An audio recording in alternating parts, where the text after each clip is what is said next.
In this segment, we will talk about how you qualify a lead. Now that you've connected with the lead, what's next? You'll want to determine if they are a potential client and then begin the process of capturing them as a client. To determine if they are a client, we want to make sure they're qualified. We don't want to waste their time or ours. We need to know if they're paying cash or do they plan to finance.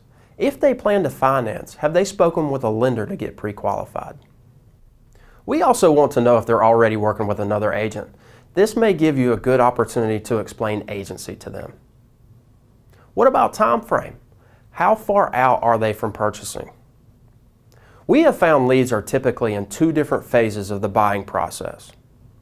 The first phase is the interest phase. This is when they have just started researching homes. Leads in this phase are typically 12 months on average from purchasing. The second phase is the connect phase. Leads in this phase are actively searching for a home and interviewing their agent they want to work with. They're typically about 4 months on average from purchasing. Knowing which phase they are in will guide your next steps.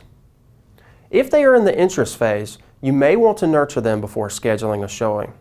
If they are in the connect phase, you most likely want to show them homes right away.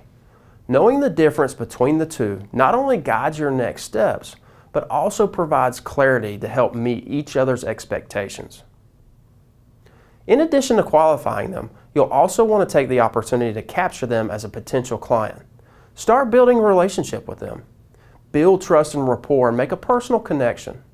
I cannot impress enough the importance of making that personal connection. They will want to feel a connection with you and trust you before they will want to work with you. It is said, no one cares what you know until they know that you care. One of the best ways we have discovered to capture them as a client is to set an appointment. It doesn't always have to be setting an appointment for a showing or a listing presentation. You can set an appointment for an in-person buyer interview or even another call to provide more information. People want to keep their commitments and will do so more often than not. This concludes our Qualify segment. Next up, we'll talk about how to nurture leads.